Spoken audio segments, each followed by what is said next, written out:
नमस्कार। स्वागत है आपका डिजिटॉक्स के 4th एपिसोड में, जो कि पिछले एपिसोड का आगे का भाग है। बातचीत का सिलसिला फिर से शुरू करते हैं डीओपी एवं डायरेक्टर श्री ज्ञान सहाय जी से। हम लाइटिंग पर थोड़ा सा आते हैं, क्योंकि लाइटिंग आपका मेन सब्जेक्ट रहा है, चाहे वो रियलिटी शो में हो चाहे फिक्शन में हो। तो एक कैमरामैन को लाइटिंग के लिए क्या ध्यान रखना चाहिए ताकि वो एक अच्छी लाइटिंग कर सके? कैरेक्टर अगर अंधेरे में भी है, लेकिन राइटर के लिखे हुए सीन और डायरेक्टर के विज़न को वो नरेट कर रहा है, तो लाइट के बिना भी सीन बनता है। अच्छा अब ये आपकी टोटल इमेजिनेशन पे है। जी। अब इसकी समझ मैंने हासिल की गोविंद जी और श्याम की फिल्मों से जी कि किस तरह की लाइट की जाए, क्या सीन है। अभी जैसे मैंने कहा देख बैठक में हैप्पी कॉमेडी था, तो एक हाई की लाइटिंग करते थे जी। लेकिन जब सीन अलग है, सैड है, ड्रामेटिक है, तो आपको लाइट पैटर्न बदलना पड़ता है। वहाँ पर एक सॉफ्ट लाइट भी अगर आ रही है और उसमें कैरेक्टर, जैसे गुरुदत्त की फिल्मों में वी के मूर्ति करते थे जी। गोविंद जी वी के मूर्ति के असिस्टेंट। अच्छा, तो वो पैटर्न चला है, वो पैटर्न चला आ रहा था। तो मैं उनका असिस्टेंट, तो मैंने भी वो गुण सीखे। और हम जब फिल्मी शूट में थे तो गुरुदत्त की फिल्म अप्रिसिएशन क्लासेस में दिखाई जाती थी जी। And we used to love the lighting pattern of Guru Dutt V K Murthy. We K मूर्ति कमाल है। एक तो आज भी याद है, ब्लैक एंड व्हाइट के ज़माने में, ब्लैक एंड व्हाइट में जी प्यासा फिल्म थी शायद कि कागज़ के फूल। वो वहीदा रहमान आके बैठती है स्टूडियो में, एक बीम ऑफ लाइट आता है उसके अंदर जी। इतना प्रचलित है वो विजुअल। हम लोग सोचे कैसे किए होंगे। आज तो शार्पी लाइट मिल जाता है, बहुत ईजी है ना। लेकिन वो करने के लिए उन्होंने क्या किया होगा, ये कहानी बताऊं या मल्टीपल कैमरा से अलग किया लाइटिंग की? कोई बात नहीं, बताइए। स्टूडियो का जो छत था जी, वहाँ उन्होंने एक एस्बेस्टर शीट को हटवाया। अच्छा एक मिरर का रिफ्लेक्टर बनवाया। अच्छा। अभी हम सीन कर रहे हैं, रिहर्सल कर रहे हैं, वहीदा जी आ रहे हैं, ट्रॉली लगा हुआ है, यहाँ पे सन की पोजीशन बदलती रहती है। अच्छा। तो वो जो छेद करा है, तो सन का जो लाइट है वो कभी इधर जा रहा है, फिर धीरे धीरे इधर आ रहा है, फिर इधर आ रहा है, तो आपका वो जो डिज़ाइन था वो नहीं बनता था। अच्छा। तो उन्होंने सन को डायरेक्ट नहीं आने दिया। अच्छा। उस सन को रिफ्लेक्ट किया मिरर रिफ्लेक्टर से, और वो किया। अच्छा। उससे क्या हुआ कि वो उसी एंगल पे आया हमेशा। तो जब तक वो टेक करते रहे वो मिरर के थ्रू मिरर को चेंज करते गए, लेकिन वो शाफ्ट वहीं बीम वहीं पर। अच्छा। अब वहाँ पर उन्होंने डस्ट वगैरह दे के थोड़ा सा उसको आजा ग्लोइंग किया था वहाँ पे। तो इमेजिनेशन होता है कि हम इसको कैसे आपके पास जो टूल्स हैं उसी टूल से कैसे आप काम कर लें। क्योंकि आपके भी सर ये जो बता रहे हैं, मेरे ख्याल से रियलिटी शो में भी आप जब स्टार्टिंग होती थी प्रोग्राम की, तो अंधेरे से आप कई बार करते थे, अंधेरे में आए, और मेनली जब देशभक्ति वाली कोई चीज़ें होती थी तो आपकी लाइटिंग का पैटर्न कुछ उसी में, जबकि हाई की लाइटिंग होना चाहिए, लेकिन फिर भी उसमें आप कोशिश करते थे कि यही चीज़ मुझे कामयाब किया जी कि मैं उसके अंदर ही थोड़ा क्रिएटिव होने लगा। तो अभी ऐसा नहीं कि director has pre conceive this design ना, वो रियलिटी शो का पैटर्न है, बट सीन को समझ के कि अच्छा ये गाना है, इस गाना को मैं कैसे एज ए डीओपी इसको मैं कैसे प्रोजेक्ट करूँ जी। तो ये करने के लिए फिर हमने पहले शुरुआती दिनों में तो ये डिमर उमर नहीं था। तो मैंने डिमर पर लाइट लगवाए और कंट्रोल बोर्ड लगवाया। अच्छा, मॉनिटर के पास छोटे छोटे कंट्रोल बोर्ड थे। मेरी लाइटों की संख्या इतनी थी कि मुझे 5-5 कंट्रोल बोर्ड रखना पड़ता था। अच्छा। और मैं कभी इस बोर्ड को ऑपरेट करूं, कभी इसको करूं, तो सब हंसते थे। एक बार तो याद भी रखना कि चलता हुआ प्रोग्राम में कहीं गलत कर दिए। गलत वाले पे नहीं, उसकी मार्किंग होगी। अच्छा वो सब हमने सब नोट करते थे। That's everybody learned all that. अच्छा है ना, कि अच्छा ये वाला जो बोर्ड है ये इस पर ऑडियंस की लाइट होगी, तो ये बोर्ड ऑडियंस हो गया। ये वाला बोर्ड है, इसमें हम म्यूजिशियन का लाइट रख रहे हैं। ये वाला बोर्ड है, इसमें मैंने एंकर का लाइट रखा। ये वाला बोर्ड है, इसमें मैंने पार्टिसिपेंट का रखा। और ये वाला बोर्ड है जिसमें ओवरऑल देना वाला सब खर्चा, तो वैसा रखा। अभी उस शॉट में इधर कर रहा है, इसका कोई कैरेक्टर आ गया। हाँ, जैसे हाँ, अभी उनका स्किन टोन हमको नहीं मालूम, हाँ, वो पार्टिसिपेंट का जो होता हाँ, है हाँ, उसका हाँ, किधर हमको सही बात है। वो क्या कपड़े पहन के आ गए, कुछ भी बोल के आ गए। अब जब उसका शॉट दिया तो दिखा कि अरे तो बर्नआउट कर रहे हैं, हाँ, आपको एक्सपोजर कंट्रोल भी गया। हाँ, अब बर्नआउट कर रहे हो तो कंट्रोल रूम वाला करेगा। हाँ, एक तो वो है कि अपने CCU CCU से कंट्रोल कर लेंगे। जी, जब CCU से कंट्रोल करते हैं तो पूरा फ्रेम डार्क होने डार्क लगता है अगर राइट। कोई बहुत फेयर स्किन की लड़के हाँ, के। तो मैं उसका ही फेस लाइट थोड़ा कम करता था, अच्छा, तो बैकग्राउंड तो सेट रहता था। हाँ, हाँ, हाँ, ये सब चीज़ें मुझे करने का मतलब डिज़ाइन करना पड़ा मेरे को अच्छा, कि how this will happen only. और हम उसको रोक नहीं रहे हैं, जी, हम उसको कट नहीं कर रहे हैं। जी, ये ना अगर सिंगल कैमरा में तो कट कर लेते, नेट चढ़ा देते, लाइट पे सबको हो सकता था। मल्टीपल में you are always on the toes, हुँ, आप टोज पर ही हैं। हुँ, एक हर मिनट है ना इमरजेंसी है, जी, आप एक मिनट भी अपने को डाइवर्ट नहीं कर सकते हैं, इतना कंसंट्रेशन चाहिए होता है। राइट, साउंड रिकॉर्डिस्ट का भी, ऑनलाइन एडिटर का भी और DOP का भी, एब्सोल्युटली। एक बार मैं 11 कैमरे के साथ एक कर रहा था, हाँ, और मेरे एक फिल्म के डायरेक्टर हमसे मिलने आ गए। हाँ, अरे यार तुम आज देखेगा तुम क्या कर रहा है, मतलब वो हाँ, बंगाली हाँ, डायरेक्टर। अच्छा, ये केम एंड सॉ, हाँ, मतलब पागल आदमी है तुम। सीधे बीच में ब्रेक हुआ, कहता how do you control all this 11 frame, हम तो एक कैमरे में भी सोचते थे कैसे करने का, तुम 11 को कंट्रोल कर रहे हो। तो मैं कहा अभी क्या करें दादा, ऐसे ही तो अभी सीख रहे हैं, तो ऐसे ही हम बढ़े हैं आगे। कहते हैं टेरिफिक यार, हैट्स ऑफ टू यू, कैसे कर लेते हो, कैसे कंसंट्रेट करना उसका वहाँ पे। अभी ऑनलाइन एडिटर को भी ये देखना कि वो कैमरा नंबर 9 अभी फ्रेम करके फोकस किया नहीं है ठीक से, तो वो 9 नंबर दबाएगा नहीं, राइट, वो चिल्लाएगा जल्दी कर, मतलब जल्दी उसको कर। मालूम है कि उसका ही शॉट लेना है। अच्छा, कई बार क्या होता है कैमरामैन कर रहा है और कहीं काट दिया तो भी कैमरामैन चिल्लाएगा कि अरे मेरा काटा क्यों, अभी तो मैं नहीं, जैसे कैमरामैन नहीं चिल्लाते आजकल अच्छा, के ऑनलाइन एडिटर ज़्यादा बॉस हैं। अच्छा, वो तो ऐसे चिल्लाते हैं हाँ, जैसे, अरे मेरे शो में तो मैं एक को बोल दिया था भाई ऐसे मत चिल्लाया करो। हाँ।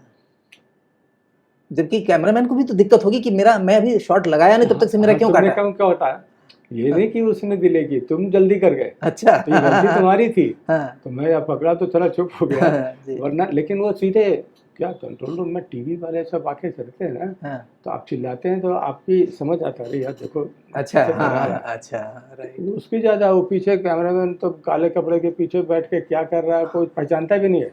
सही बात है, जबकि वो कितना तो मैं टैलेंटेड है कहा अपने। तुम इसको डांटोगे वो थोड़ा नर्वस होगा। हाँ, कई बार नए लाते हैं, हाँ, दे हेजिटेट। हम्म, मैं कहा डोंट डू दिस, जब हम बैठे हुए ना I will take care of that. Okay, और आप वो भी देखो ना कि वो तैयार नहीं हुआ तो क्यों काटा। सही बात है।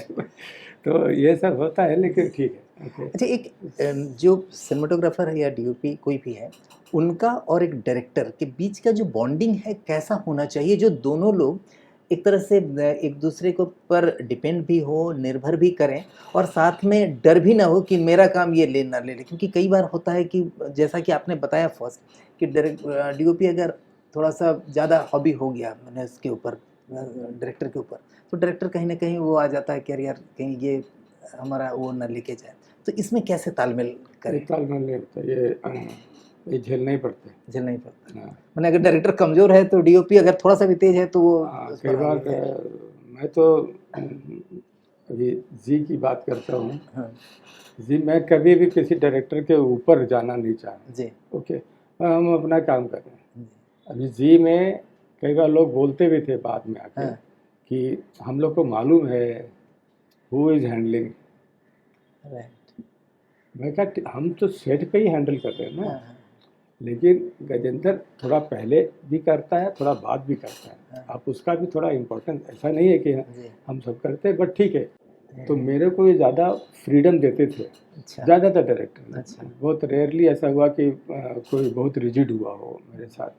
हम आनंद महेंद्रू भी बहुत ही डिमांडिंग डायरेक्टर है, अच्छा, बहुत ही डिमांडिंग डायरेक्टर अच्छा, है। वो तो इतना डिमांड करता है हाँ, सेट वाले से, कॉस्ट्यूम से, एक्टर से। हाँ, but when I suggest he always respected that, और उसको वो वैलिड लगता था, कहता है नहीं ये आपका पॉइंट अच्छा है। बहुत रेयरली ऐसा हुआ कि वो बोला कि नहीं नहीं नहीं क्या जी इसको आप इसी ढंग से करो। एक बार एक शॉट कर रहा था, मैं कहा यार इसी एक्शन के 9 एंगल से टेक ले लिए, हाँ, कैसे एडिट करोगे? हाँ, मैं एक और लूँगा, आपको मैं एडिट को बुलाऊँगा। एंड ही एडिट में उसने 10 एंगल के कैमरे शॉट। अच्छा, ही सो क्लेवर ना। मेरे को लगता है कि टेलीविज़न के लिए he was the most genius person. अच्छा, ये जो स्टैंड अप वगैरह था ना, वो देख बाय देख के टाइम में ये शॉट स्टैंड अप, अच्छा, और मैं ही शूट किया था। अच्छा, फिर बाद में उसने एक और किया, बोला आप डायरेक्ट कीजिए बाद में। वो किरण खेर बोलती हुई थी, आनंद तुम्हारे साथ तो बहुत परेशानी होगी। बोले मेरे कुछ नहीं, हम पहला एपिसोड करेंगे, बाद में ज्ञान जी करने वाले, तो आप इनके साथ रहिए। बोले हाँ ठीक है, then I will do it. अभी के जो लोग हैं टेक्नीशियंस वगैरह अच्छा काम कर रहे हैं, टेक्नोलॉजी और बढ़ गई है, नए नए तरीके के इक्विपमेंट आ गए हैं, नए नए तरह लाइट्स आ गई हैं, नए नए तरीके के साउंड मिक्सर हैं, एडिटिंग इस कंसोल बहुत बड़े आ गया, उसमें you plenty of gimmicks are there. But scarcity में, लिमिटेशंस में जो काम हम लोग किए थे वो भी लाजवाब था। एंड दैट्स हाउ वो सारे शोज़ मशहूर हुए।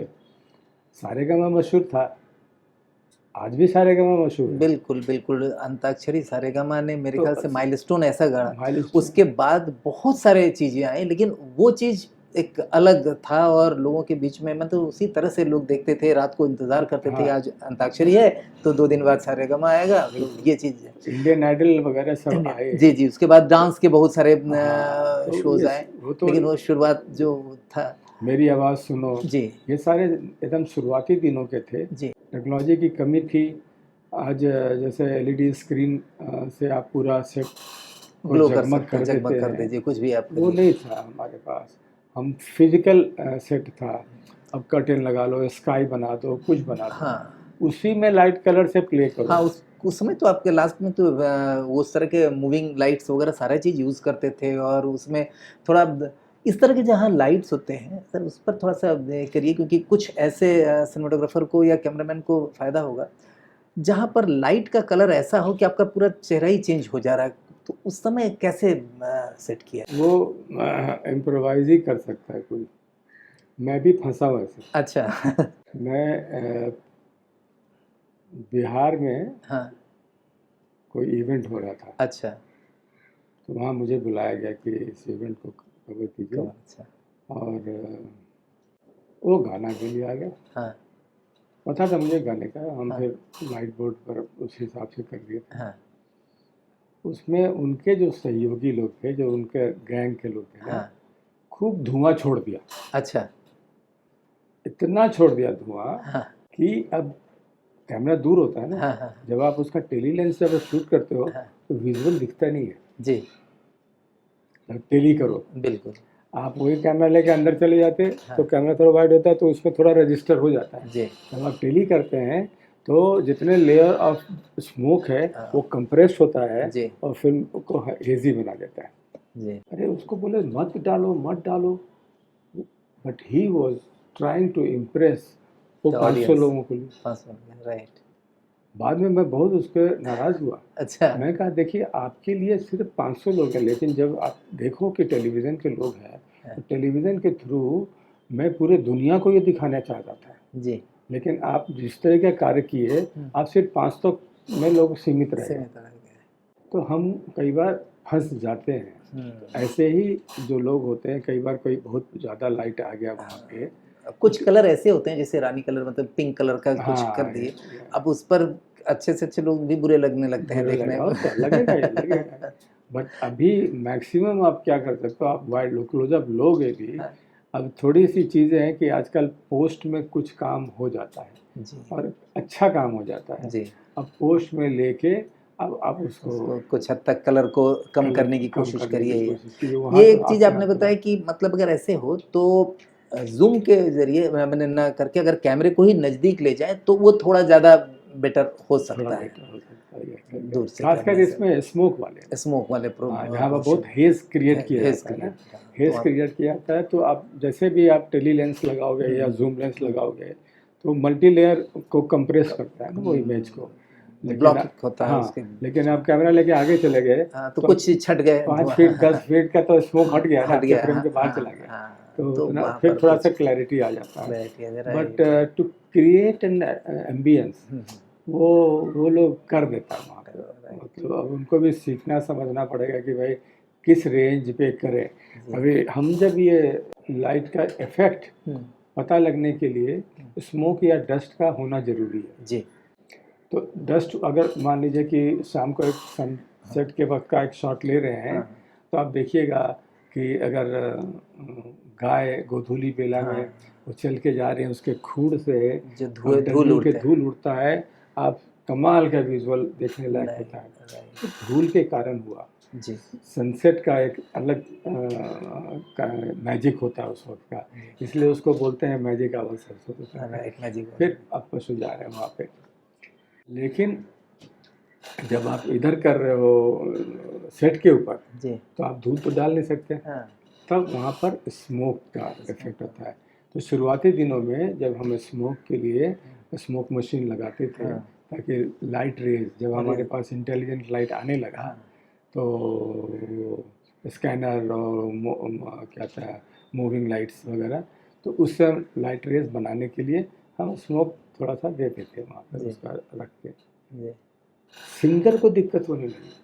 हाँ, उसमें स्मेल अगर लिक्विड से तो सोनू बोले कि ज्ञान जी उन लोग को गाने में दिक्कत हो रही है। ही ऑल्सो फेल्ट दैट उन लोग को गाने में दिक्कत होती थी। तो मैं कहा ओके, उनके लिए तो कंपटीशन है ये, मेरे लिए अलग कंपटीशन है कि मुझे तो दिखाना है, शो करना है ना शो।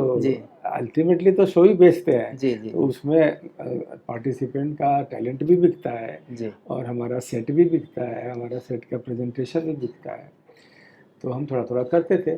बाद में जो हेज मशीन आने लगा वो थोड़ा अब वो वाला वाइल नहीं होता है विच अफेक्ट द सिंगर्स, क्योंकि अब नया नया चीज़ें लोग ईजाद करेंगे कि जहाँ पर ज़रूरत होती है वहीं पर नई चीज़ आती है कि भाई क्या करें कि धुआं भी हो और लोगों को परेशानी। दूसरा क्या हुआ, जब हम मूविंग एड वगैरह हम शुरुआती दिनों में यूज़ करने लगे जी, मूविंग एड के पावर बहुत कम होते थे। अच्छा। जब डिजिटल में ये शार्पी लाइट आया, शार्पी का तो वो 300 वाट का ही लाइट है, लेकिन वो लाइट इतना देता है जैसे सूरज की लाइट है। हाँ, सब शार्प लाइट देता है, रिफ्लेक्टर उसके बहुत। तो हल्का सा भी उसका लेंस अच्छा है, हल्का सा भी स्मोक या डस्ट रख दोगे ना तो एकदम ब्राइट हो जाता है, एक कण चमकने लगता है।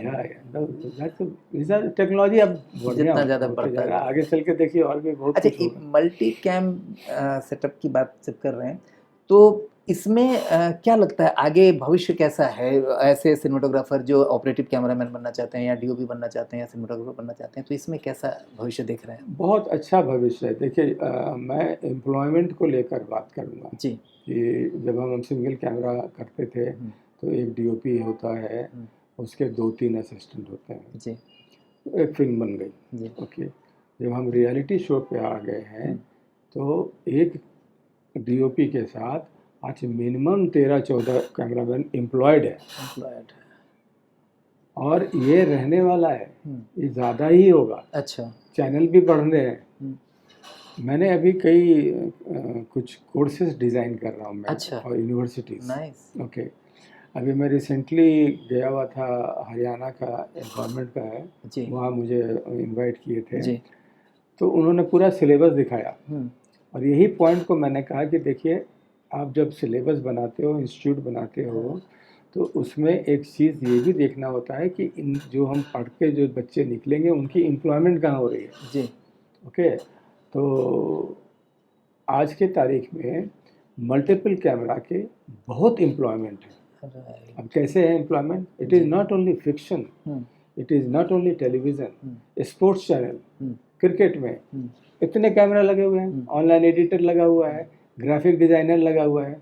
आज स्पोर्ट्स क्रिकेट ही नहीं, अब कबड्डी भी होने लगा है, फुटबॉल भी दिखाने लगे इंडिया में, बाहर की बात नहीं कर रहा हूँ, अभी ये सब भी होने लगा। न्यूज़ चैनल,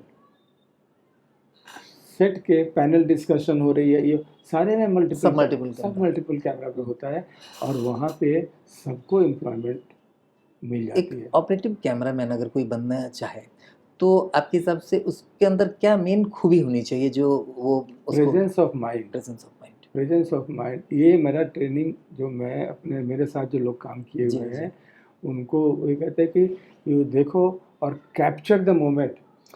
क्या होता है, ये मोमेंट रिपीट नहीं होता।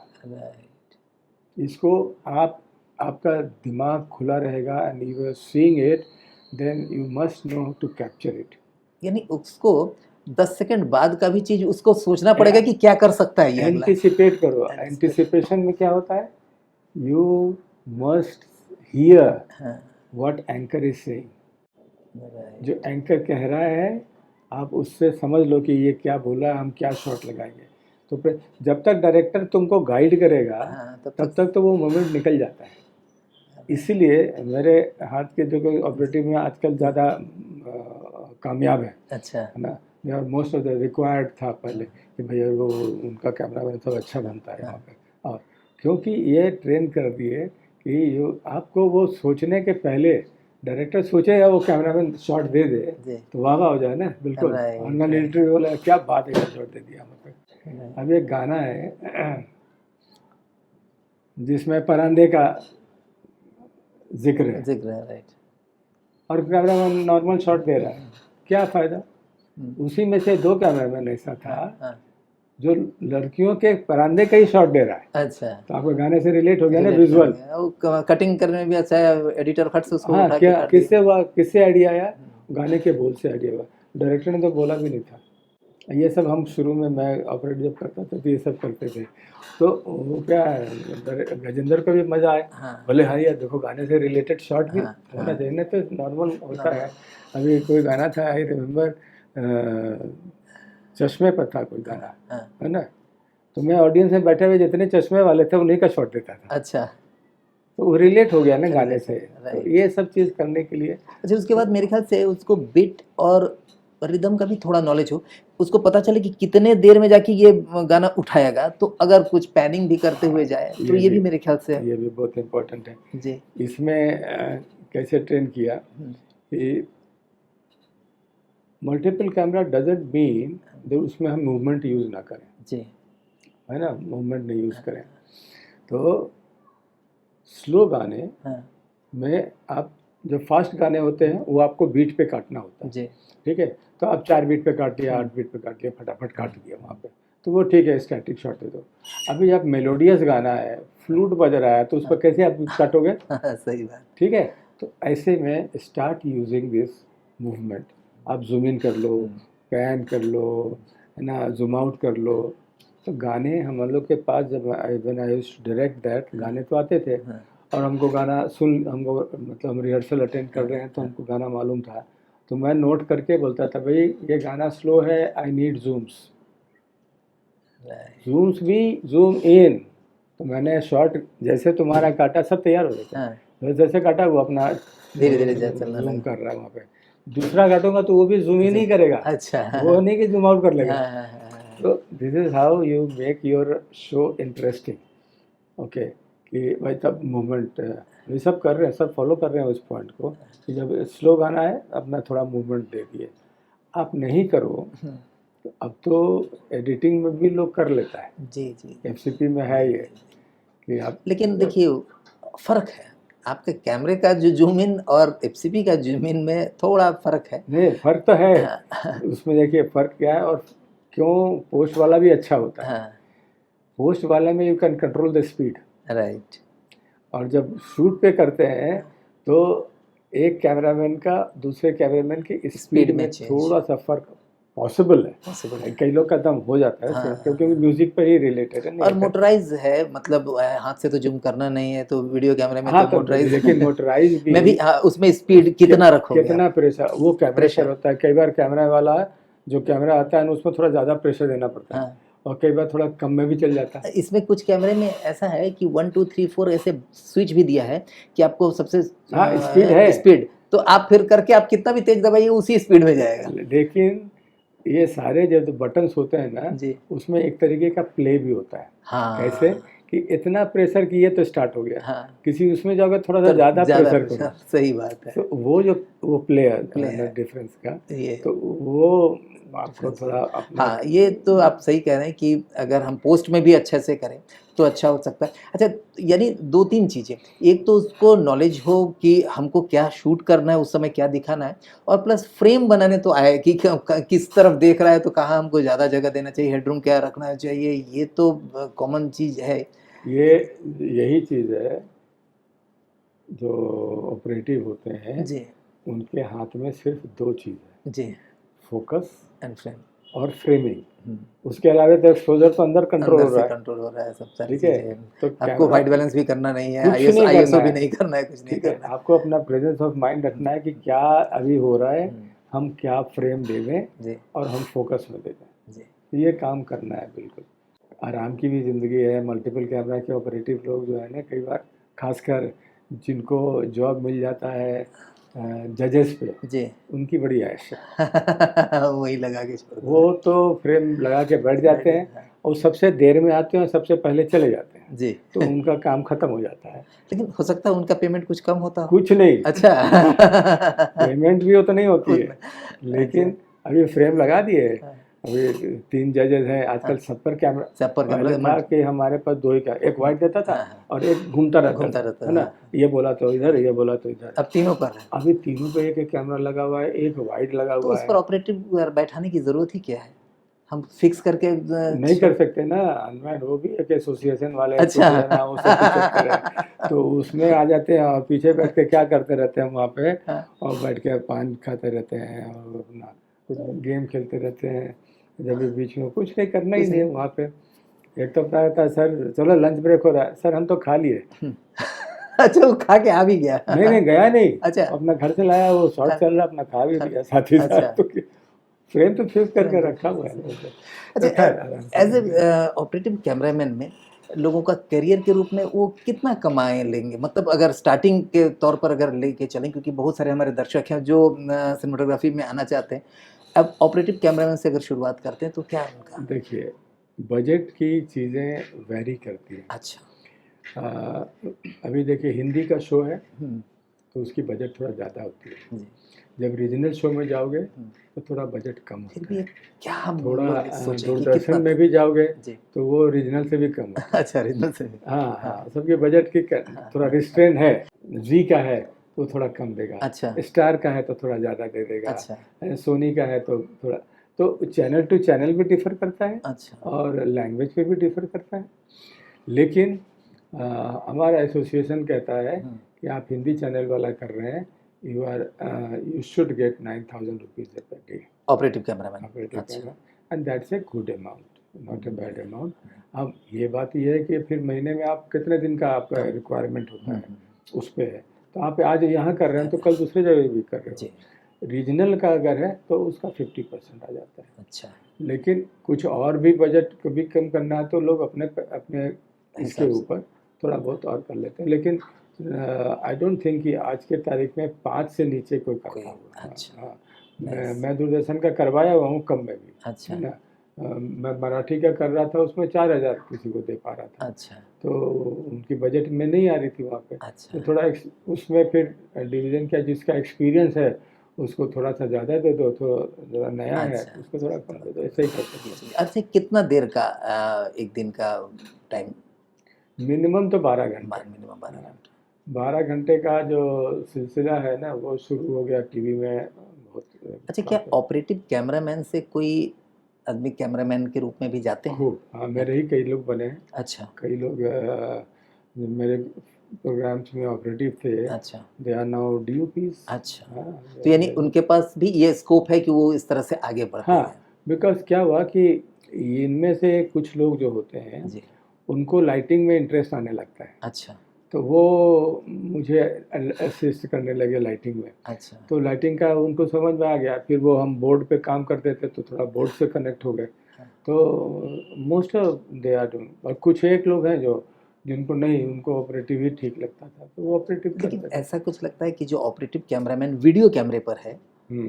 उसको चूँकि आईएसओ, व्हाइट बैलेंस इन चीज़ों की जानकारी उतनी नहीं है, तो वो अगर उनको कोई फ़िल्म के लिए बोला जाए तो वो हो सकता है उसमें ना काम कर पाएँ? नहीं, आपको अपडेट तो रहने चाहिए। अपडेट रहना हाँ, चाहिए। आपको अध्ययन तो करते रहना चाहिए। और बहुत देखता हूँ जो इंजीनियर्स आते हैं ना, जो कंट्रोल करते रहते हैं, they are not so educated people. अच्छा। कोई फिल्म स्कूल के निकले हुए ये सब नहीं है, हाँ। बट वो अपने काम को समझ के they have become expert. Okay, अभी शुरुआती दिनों में कुछ किया तो अभी हमारे बगल में बैठा होता है तो उसको हम थोड़ा गाइड कर देते थे, लेकिन धीरे धीरे वो भी समझने लगे कि हाँ क्यों ये चीज़ इन्होंने सजेस्ट किया, तो वो कंट्रोल करते हैं। तो इवन ऑपरेटिव क्या है, they have to learn and get update तो होना पड़ेगा। टेक्नोलॉजी जो बहुत चेंज हो रही है ना स्पीड से, उसमें आप अपडेट नहीं कीजिएगा तो दिक्कत हो जाएगी। सर बीच में थोड़ा सा हम सब्जेक्ट से हट रहे हैं, क्योंकि आप फिल्म डायरेक्ट भी किए हैं और मेरे ख्याल से बहुत सारे अवार्ड शो हो या कई जूरीज का जहाँ पर भी ऐसा मौका मिला है वहाँ पर एज ए जूरी भी आपने अपना योगदान दिया, उसके बारे में कुछ बताएं। मुझे थोड़ा थोड़ा जब एज ए DOP या एज ए कैमरामैन, मैं जब डायरेक्टर्स को कैमरामैन से ज़्यादा मदद करता था जी, तो ये चीज़ ऑब्जर्व करते थे कोई प्रोड्यूसर्स जी, तो उनको कई को लगा कि चलो इनसे ही डायरेक्ट करवाया जाए कोई प्रोजेक्ट जी। तो मुझे ये अवसर मिला था फिल्म में भी। और मैं हिंदी फिल्म एक डायरेक्ट किया था सर आँखों पर जी। विवेक वासवानी उसके प्रोड्यूसर थे। अच्छा। चल जाती तो अब बात थी, वो चली नहीं। तो सीरियल भी मैंने टेलीविज़न के कई शोज डायरेक्ट किए। अच्छा। और रियलिटी शो भी कई बार। गजेंद्र जी छोड़ गए तो सारेगामा की जिम्मेदारी मुझे मिली थी। अच्छा, अच्छा। तो मैं 4 साल किया था। अच्छा, as a director for Saregama and अच्छा। Other show. तो इवन दूरदर्शन में मैं एक डांस शो डायरेक्ट करता था, क्रेजी किया रे। अच्छा। तो वो करते रहते हैं, वो इनबिल्ट थोड़ा सा मैं वो कीड़ा थोड़ा आ गया था और हम ठीक ठाक कर लेते थे। जी, जी, जी, जी, तो इससे कॉन्फिडेंस आता था प्रोड्यूसर को कि ये काम सही हो जाता है उनका। और उनको भी एक फ़ायदा होता है कि DOP और डायरेक्टर साथ रहता है। तो हाँ, तो कई बार क्या होता है DOP लगे रहते हैं, लाइटिंग चलती रहती है वहाँ पे, तो अभी डायरेक्टर भी वही है तो फिर वो देखता है कि भैया दोनों काम कंट्रोल में रहता है ना उनके, क्या बैठ कर रहते हैं, तो थोड़ा एडवांटेज रहता है जी। और जैसे जैसे अनुभव होता गया जी वैसे मैं टेलीविज़न के कई अवार्ड शोज़ में जूरी भी रहा इंडियन टेलीविज़न एकेडमी में। अच्छा। शुरुआती दिनों में भी थे हम, अभी भी लास्ट ईयर भी हम उसके जूरी में थे। अच्छा। और उससे मतलब सबसे प्रेस्टिजियस होता है जब आप नेशनल अवार्ड के जूरी में रहते हैं। अच्छा। वहाँ पे पूरे हिंदुस्तान की अलग अलग भाषाओं की फिल्में आती हैं, उनको जांचना, उनको परखना एक बड़ी जिम्मेदारी की बात होती है। तो मैं दो से बार कर चुका हूँ उस काम को। और उस बहुत आनंद आता है जी। जब आप रीजनल फिल्म्स सारे असम की फिल्में, तो पिछली बार असम के अंदर भी एक छोटा सा कोई स्टेट है, वहाँ की भाषा की फिल्म थी, बड़ी प्यारी फिल्म बनी थी। तो मैं इंटरनेशनल फिल्म फेस्टिवल में भी जूरी में था लास्ट ईयर। उसके पिछले साल 2019 में जब अमिताभ बच्चन जी को दादा साहेब फाल्के अवार्ड मिला था तो मैं उस वक्त जूरी में था। अच्छा, अच्छा। तो वो एक अलग बहुत प्रेस्टिजियस काम है। नहीं, डेफिनेटली प्रेस्टिजियस, और उसका डेफिनेटली हमको बहुत आनंद आता है। अच्छा करके। और एक फिल्म का जिक्र कर रहे थे, तो वो जो मुझे उससे कनेक्ट हो जाएगा आपको। तो जब डायरेक्ट प्रोड्यूसर्स को लगता है कि अच्छा ये डायरेक्ट कर सकते हैं, तो ऐसे में मुझे एक भोजपुरी फिल्म मिली। अच्छा। तो वो भोजपुरी में बना ली थी फिल्म। अच्छा। तो वो मेरी पहली भोजपुरी में एक्सपेरिमेंट, मैं भोजपुरी फिल्म कभी किया नहीं था। अच्छा। तो हम उसको सेलुलॉइड में किए थे। अच्छा। और उसमें नए कलाकार को लिए थे। हाँ। ओके। नोन में आप देखिए तो रीमा लागू थी और शशि पुरी थी, ये लोग थे। तब उस फिल्म को किए नेगेटिव पे। तो मेरे लैब इंचार्ज थे मनमोहन शेट्टी। अच्छा। है ना, उनका एड लैब्स। हाँ। तो उनसे मेरे अच्छे संबंध थे बहुत आक्रोश के टाइम से। 69 में जो वो दादर में उनका लेबोरेटरी था। हाँ। तब से हमारी उनके अच्छी जान पहचान है और अच्छा मानते भी हैं। तो वो बोले तुम क्यों कर रहे हो इस फिल्म में, दूसरे में कर लो। बेचारे प्रोड्यूसर का मैं बोला मैं कंट्रोल में करूँगा, मैं ही डायरेक्ट कर रहा हूँ, तो मैं बजट का देख के करूँगा, तो मुझे आप इसमें कोडक ही दीजिए। तो कोडक का उन्होंने दिलवा दिया था वहाँ पर। उस फिल्म की फोटोग्राफी भोजपुरी फिल्म ऐसी नहीं हुई। अच्छा। हाँ, ऐसी नहीं हुई। तो मुझे उसका क्या नाम था? बेरी पिया नाम। अच्छा। और उसमें मुझे बेस्ट फोटोग्राफी का अवार्ड मिला। अच्छा। फिल्म को डायरेक्ट भी मैंने ही की थी, लेकिन फोटोग्राफी के लिए मैं ज़्यादा वहाँ पर अच्छा किया था। उसमें जो हीरोइन थी वो भी पहली बार काम कर रही थी। तो हीरो तो ज़्यादातर जो सिंगर होते हैं वही लोग पॉपुलर होते हैं जी। तो मेरे इस फिल्म का हीरो सिंगर नहीं था जी, ना ही वो कभी वहाँ गाया। जैसे आप मनोज तिवारी को ले लीजिए, रवि किशन को छोड़ के ज़्यादा जितने हुए हैं भोजपुरी फिल्मों में सिंगर, वो सब सिंगर के रूप में मशहूर हो चुके हैं और उसका फ़ायदा एज ए एक्टर होता है। तो हीरोइंस आती रहती है वहाँ पर। तो मेरी फिल्म की जो हीरोइन थी वो, मेरी फिल्म उतनी भोजपुरी में चली नहीं उस तरह की। अब भोजपुरी ऑडियंस जो है वो थोड़ा लफंगेगिरी ज़्यादा चाहते हैं। मैं उतना लफंगेगिरी दिखाता नहीं था मेरी नेचर में। आई मोस्टली लव स्टोरीज जो ऋषिदा किया करते थे, मैंने फैमिली ड्रामा वो दैट करना। तो लेकिन वो हीरोइन जो है वो फिल्म एवरेज ही चली थी, लेकिन वो हीरोइन जो थी वो मशहूर हो गई। अच्छा। उनको निरहुआ के साथ काम मिलने लगा। क्या नाम? उनका नाम है पाखी हेगड़े। हाँ, पाखी हेगड़े। तो उनको काफ़ी काम मिलने लगा जी। तो शुरुआती दिनों में जितनी उनकी टेलीविज़न पे मैंने इंटरव्यू देखी वो सब बेरी पिया का ही शॉट डालती थी। अच्छा। Because she look the most beautiful in that film. तो बाद में कई फिल्में और की होंगी, मैं इतना तो नहीं देखा हूँ, लेकिन शुरुआती दिनों में क्योंकि वो इन्फॉर्म भी करती थी कि मेरा एक आने वाला, आप देखिएगा बताइएगा, तो हम देखते थे। तो मोस्टली वो बेरी पिया के शॉट्स उसको टेलीविज़न पर दिखाया करते थे। She looked good in that. और जो भी सिनेमेटोग्राफर इस वीडियो को देख रहे हैं, इस प्रोग्राम को देख रहे हैं, मैं चाहूँगा कि आप लोग कमेंट ज़रूर करिए, और कुछ चीज़ अगर सर से पूछना है तो कमेंट में पूछ सकते हैं। मैं उनसे आग्रह करूँगा कि उसका आंसर मैं उसमें दे सकूँ। सर बहुत अच्छा लगा आपसे मिलकर के, बहुत सारी जानकारी मिली और बहुत सारी बात तो लग रहा था कि ये पूरा रात बीत जाएगा, हम लोग दिन में स्टार्ट किए शाम हो गया। और बहुत बहुत धन्यवाद सर। Thanks for calling. यदि आप भी मुख्य धारा यानी मेन स्ट्रीम के फिल्म मेकिंग से जुड़े हैं और अपने अनुभव को हमारे दर्शकों से साझा कर उन्हें भी लाभ पहुंचाना चाहते हैं, तो आपका स्वागत है डिजिटॉक्स पर। कृपया हमें आपसे जुड़ने का मौका दें।